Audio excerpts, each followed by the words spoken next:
Hi అండి, అందరికీ నమస్కారం. Welcome to my YouTube channel. ఇప్పుడే అందిన వార్త 2024 ఎన్నికలలో కొత్త మేనిఫెస్టో విడుదల చేసిన సీఎం జగన్ అండి. ఆ వివరాలు అయితే ఈ వీడియోలో ఉన్నాయి. వీడియో అయితే ఎక్కడగా స్కిప్ చేయకుండా ఎండ్ వరకు చూడడం ద్వారా ఇన్ఫర్మేషన్ పూర్తిగా అర్థమవుతుంది.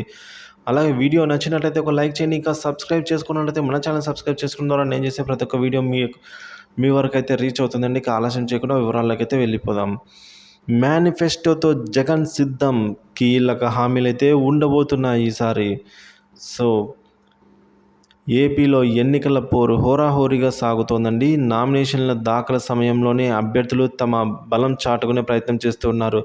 రేపు అనగా 23వ తేదీ మంగళవారంన పవన్ పిఠాపురంలో నామినేషన్ దాఖలు చేయనున్నారు. 25న జగన్ పులివెందులలో నామినేషన్కు నిర్ణయించారు. ఇక టీడీపీలో తాజాగా కొందరు అభ్యర్థులు మార్పు చేశారు. మేనిఫెస్టోలపై కూటమి కసరత్తే చేస్తోంది. సీఎం జగన్ ఈ నెల 26న వైసీపీ ఎన్నికల మేనిఫెస్టోలను అయితే విడుదల చేయనున్నారు. సో అదేవిధంగా మనం చూసుకున్నట్లయితే మేనిఫెస్టోపై కసరత్తు ఏ విధంగా ఉన్నది అనే విషయానికి వచ్చినట్లయితే మన రాష్ట్ర ముఖ్యమంత్రి వైఎస్ జగన్మోహన్ రెడ్డి పార్టీ ఎన్నికల మేనిఫెస్టో ప్రకటన అయితే నిర్ణయించారు. ఇందుకు ఈ నెల 26వ తేదీనే ముహూర్తంగా అయితే ఖరారు చేశారు. అందులో భాగంగా ఈరోజు పార్టీ ముఖ్యులతో ఈ విధంగా జగన్ విశాఖలో సమావేశం అవుతూ ఉన్నారు. తన యాత్రలో ప్రజల నుంచి వచ్చిన సూచనలు, సలహాల మేరకు వీటన్నింటి వివరించి మేనిఫెస్టోకు తుది రూపు ఇవ్వనున్నారు. ఈ నెల 25న పులివెందులలో జగన్ నామినేషన్ దాఖలు చేస్తూ ఉన్నారు. అదే రోజు అక్కడ జరిగే సభలో పాల్గొంటారు. ఆ సభ ద్వారా ఎన్నికల ప్రచారంలో రెండవ దశ ప్రారంభించనున్నారు. రోజు 3 సభల్లో పాల్గొనేలా ప్రణాళికలు సిద్ధం చేస్తూ ఉన్నారు. 100 సభల్లో జగన్ పాల్గొంటారనైతే పార్టీ నేతలే చెబుతూ ఉన్నారు. విశాఖలో జగన్ యాత్రకు వచ్చిన స్పందనపై అయితే పార్టీ అంతా కూడా నేతలు ఊపిరి పీల్చుకున్నారు. ఇక పార్టీ నేతలతో భేటీ విషయానికి వచ్చినట్లయితే మేనిఫెస్టోలో ప్రస్తుతం సంక్షేమ పథకాలను కొనసాగిస్తూనే జగన్ కొన్ని మార్పులు చేసే అవకాశం ఉందని అయితే తెలుస్తోంది.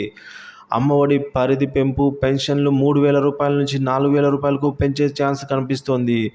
రైతు రుణమాఫీ కోసం జగన్పై పార్టీ నేతల నుంచి ఒత్తిడి పెరుగుతోంది. 2019 ఎన్నికల సమయంలో ప్రకటించిన మేనిఫెస్టో 99% హామీలను అమలు చేశామనైతే జగన్ ప్రతి సభలో చెబుతూ వస్తున్నారు.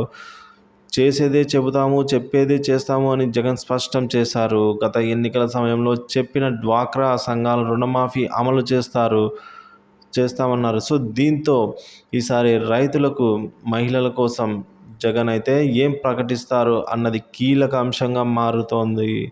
సో బస్సు యాత్రలో భాగంగా జగన్ వివిధ వర్గాలతో సమావేశమయ్యారు. వారి అభిప్రాయాలను కూడా స్వీకరించారు.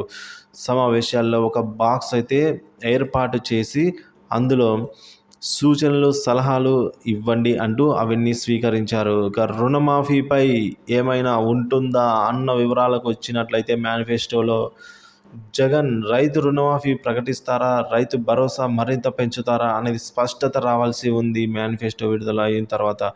సో మహిళల కోసం కొత్త నిర్ణయాలు పార్టీ మేనిఫెస్టోలో ఉంటాయని వైసీపీ నేతలు అంచనా వేస్తూ ఉన్నారు. జగన్ రైతు రుణమాఫీకి అనుకూలంగా నిర్ణయం తీసుకుంటున్నారని అయితే అంచనాలు పార్టీలో వ్యక్తమవుతున్నాయి. దీంతో రుణమాఫీ పైన జగన్ ప్రకటన చేస్తే ఎన్నికల్లో గేమ్ చేంజర్గానే మారిపోయే అవకాశాలు అయితే కనిపిస్తున్నాయి. ఇక టీడీపీ ఇప్పటికే సూపర్ 6 పేరుతో సంక్షేమ పథకాలను ప్రకటించిన విషయం తెలిసిందే. మరిన్ని హామీలతో మేనిఫెస్టో ప్రకటనకు 3 పార్టీ నేతలు కసరత్తు చేస్తూ ఉన్నారు. జగన్ మేనిఫెస్టో ప్రకటిస్తే మరింత మెరుగైన హామీలతో ముందుకు వెళ్ళాలనేదే కూటమి వ్యూహంగా అయితే కనిపిస్తుంది. మరి చూశారు కదండి, జగన్ గారు 26వ తేదీన అంటే ఏప్రిల్ 26వ తేదీన అయితే మేనిఫెస్టో రిలీజ్ చేయనున్నారు. సో 25న పులివెందులో నామినేషన్స్, తర్వాత మేనిఫెస్టో అయితే విడుదల చేయనున్నారు. సో ఇందులో మహిళలకు, రైతులకు సంబంధించి కీలక ఇంపార్టెంట్ అయితే పథకాలు ఉండబోతున్నాయి. అలాగే ఉద్యోగులకు సంబంధించిన పెండింగ్ బకాయిల గురించి కూడా కీలక నిర్ణయాలు అయితే తీసుకోనున్నారు. ఇదే అండి ఇప్పటివరకున్న తాజా సమాచారం. Thank you for watching this video.